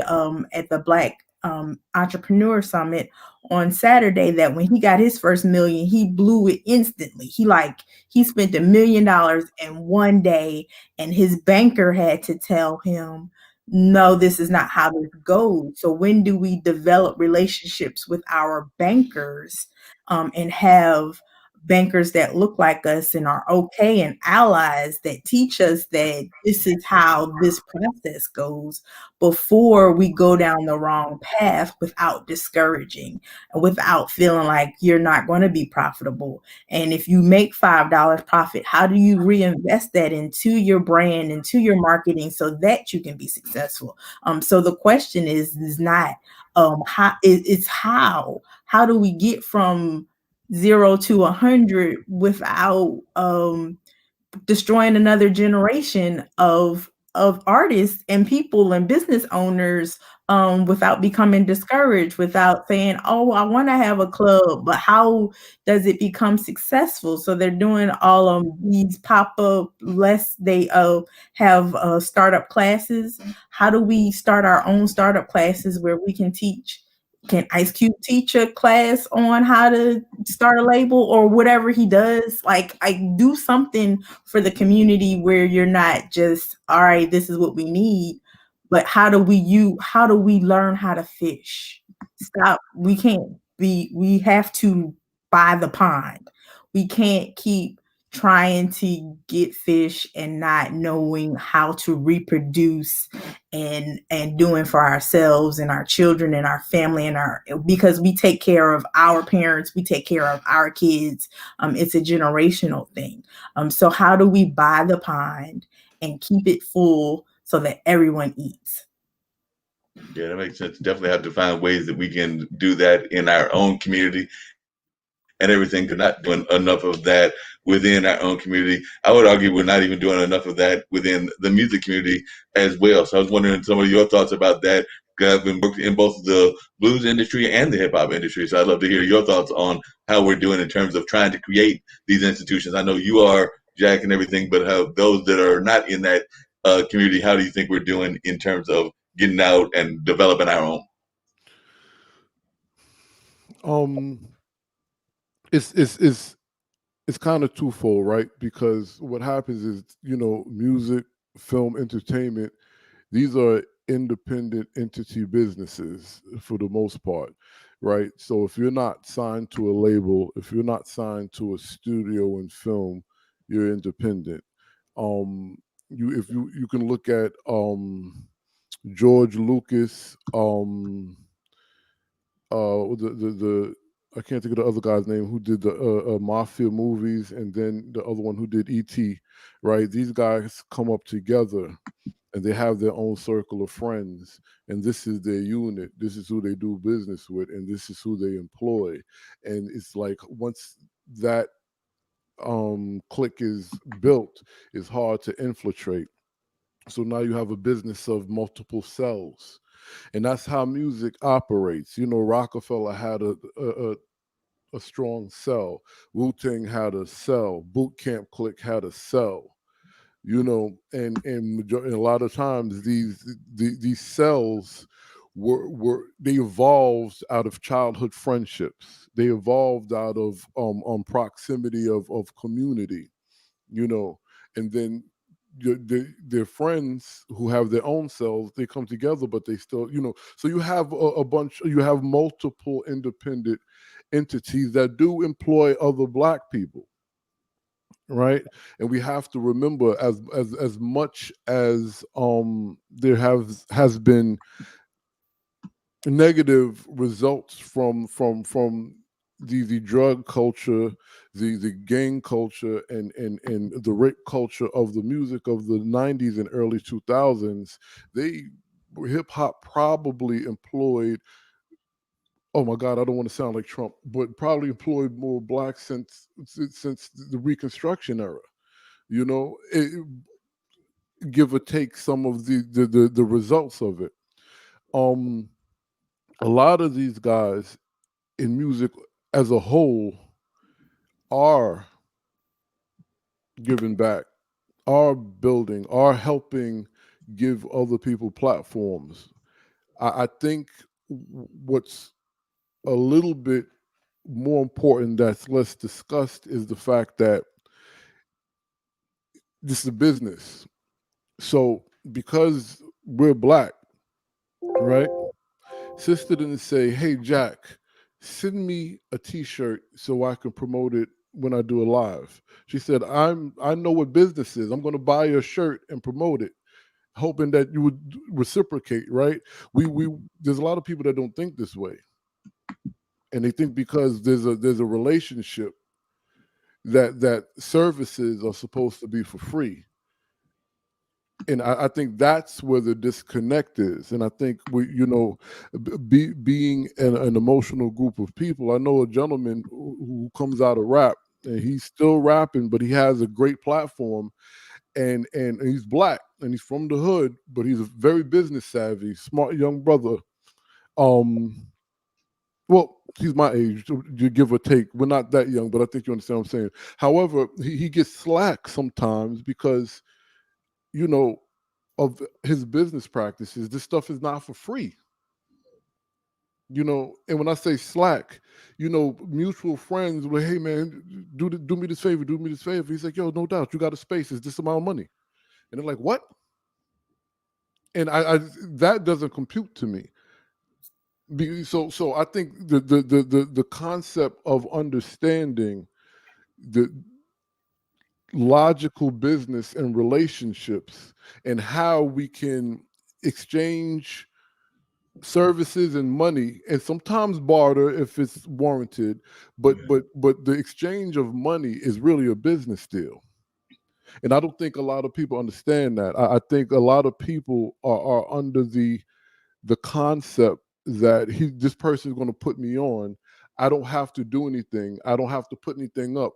They're just going to You're going to carry me and put me in a position I'm supposed to be, and then everything is just going to fall into my lap. And I think that's really what the issue is. I think a lot of people are blinded by sitting on Oprah's couch rather than understanding all the tireless hours that was put to make it to that position. If that makes any sense. No, that makes a lot of sense. You brought up a good point. My dad is actually a artist here in the Durham, North Carolina area, does a lot with photography and a number of other art forms. And I know that that's a conversation that I have with him regularly. And of course, like I might find folks that want him to do some artwork or provide some artwork, but he is in it now as a business. I mean, that is definitely his business that keeps him going and things of that nature. So he's made it very clear to me that, he doesn't want to do the freebies because, I mean, he's already done the reputation. He's got the reputation. He doesn't need it for the sake of just being out there, which I know is the argument that we sometimes give our young people and everything is get that free gig because it's going to build up your reputation. But he is definitely well established and does not need that kind of attitude given by folks. But I do think that sometimes our particularly our entertainment community, whether that's the artists, whether that's the musicians, whether that's the actors or whatever, they are oftentimes encouraged to do these things because It's like do it because it's going to help you, or do this free thing here or there in order to get your name out there, or some other ways that they want to phrase it. Whereas, as one of my good friends tells me, you wouldn't tell, and I know that Rasheem definitely would not do this. You wouldn't tell your plumbers, you wouldn't tell your doctors or anything else to do it for free, because they're not going to do it. And one, you're not.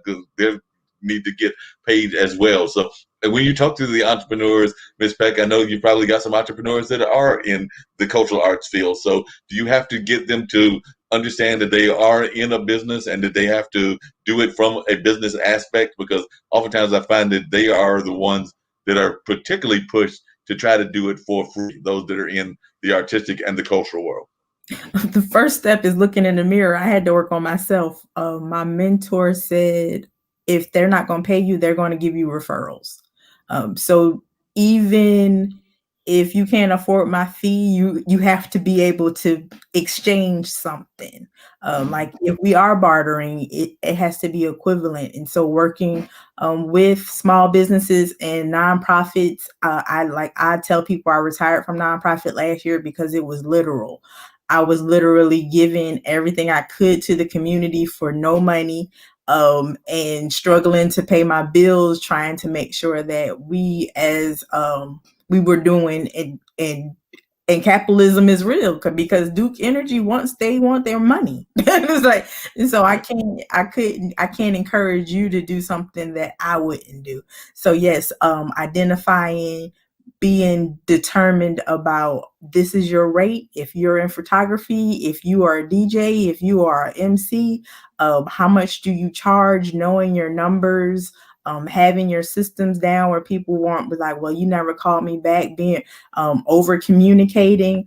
So just having the structure, and being ready for to compete in in the industry, because it's a competitive arena. Artists have to get it like they live. And I buy art all the time. Like if they do a pop-up and I see I'm a black artist and they have something, I'm like, how much is this? And they're like, I wasn't really prepared to sell anything. You have to have your price. You have to go in knowing, okay, I want $100 for this piece of art. If I donate it, it's going to be the only piece I donate, like a year or a quarter, figuring out how you take that out on your taxes. Just don't do things for free, because you can't turn free into revenue. Yeah, yeah, good point. And a lot of times folks do want to like get that free kind of things. I'm sure, Jack, you probably even had folks that have approached you about doing things free, even in the folklore world and things along that line. And you have to set that you've got a price, and you need to let folks know what you expect as well. Because even as a historian, which is basically what a folklorist is, there you also expect to get some sort of reward back, whether that's people buying your books, whether that's people getting this paper that you're starting, whether that's people getting, like I mentioned earlier, the t-shirts that you have available on your website and the other merchandise that you have. I just mentioned the t-shirts, but I did see that there were other merchandise there in addition. No, absolutely. One of the biggest things that was happening as a radio host, people who felt they chatted me up enough to where they could just reach out to me on personal friend time, started reaching out to me, when I was off the clock. Hey, yo, could you do me a favor? We got this situation. Could you kind of mention this on the radio? Hey, could you do this? And it's like, you're asking for an ad.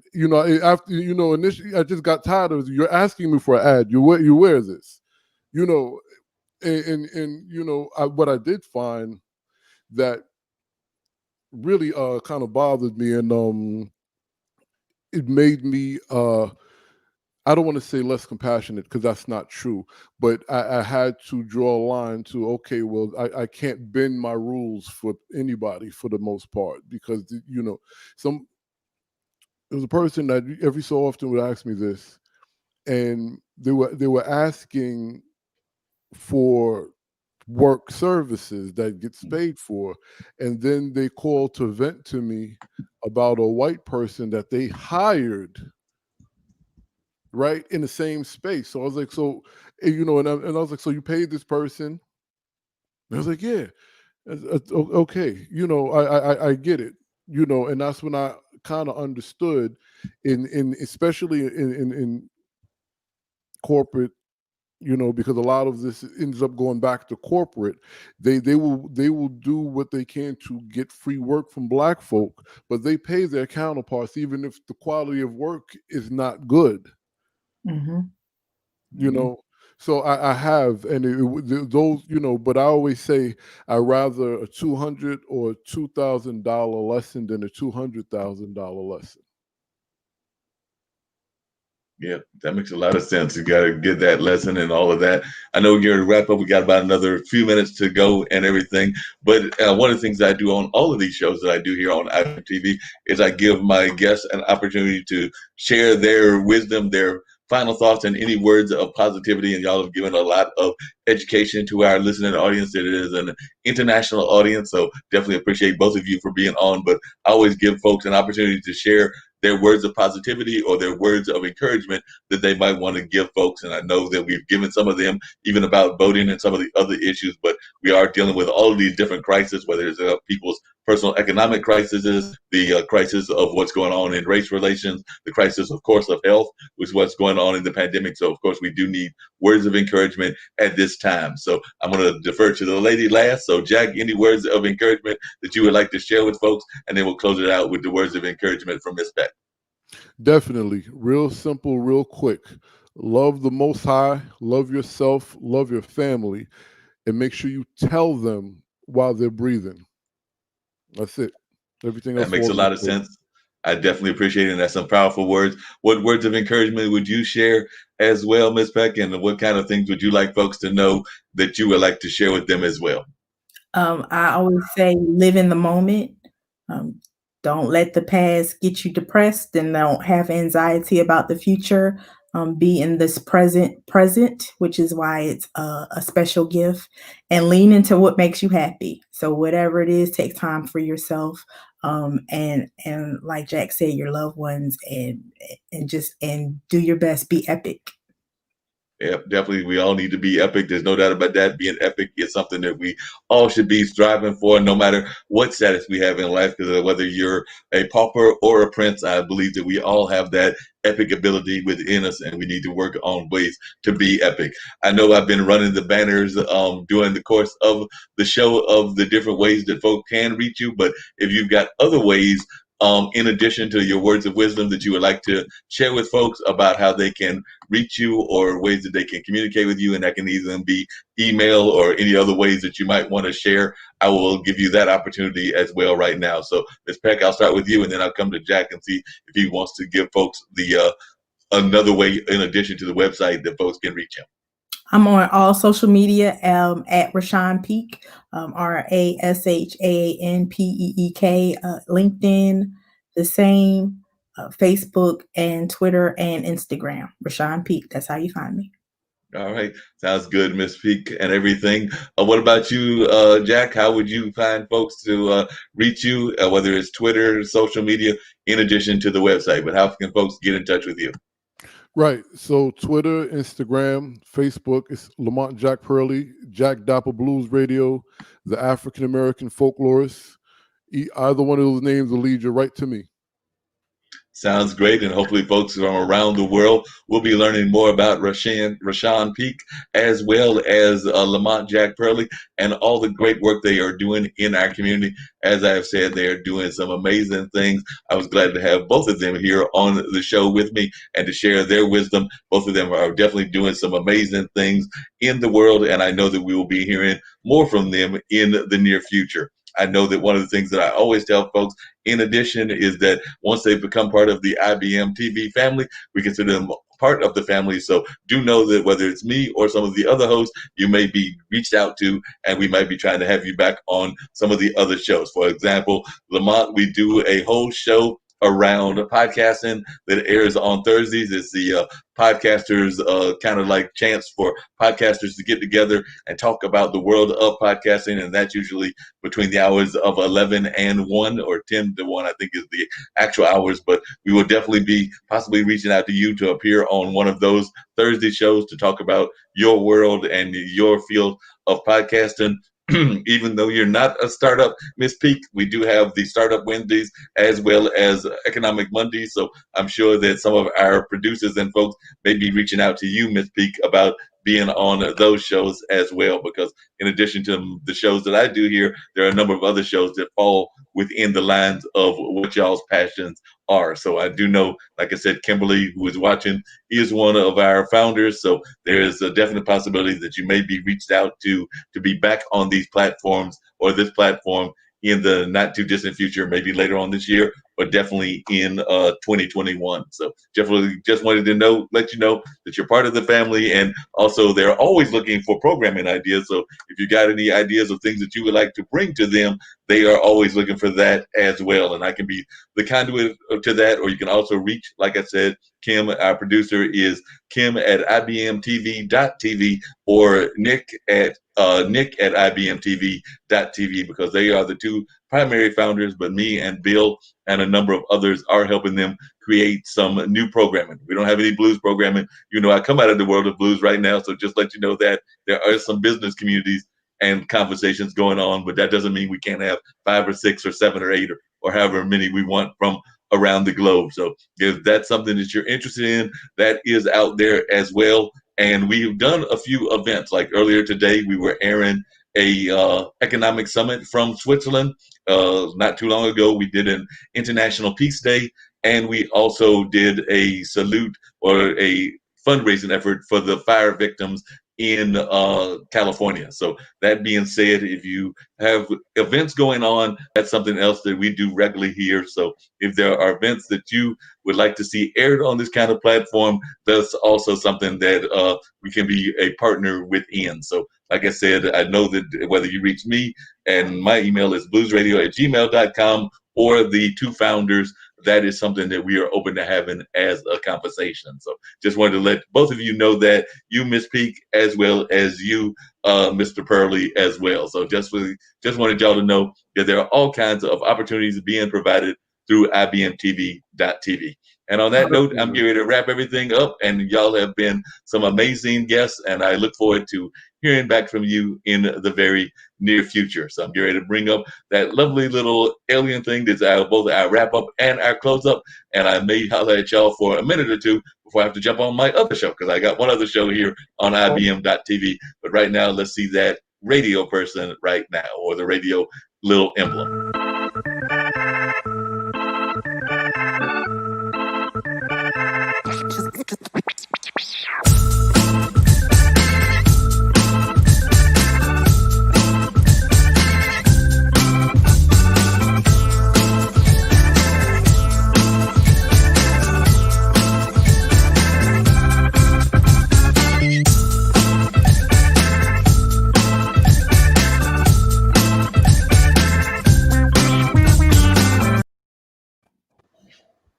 Hold on.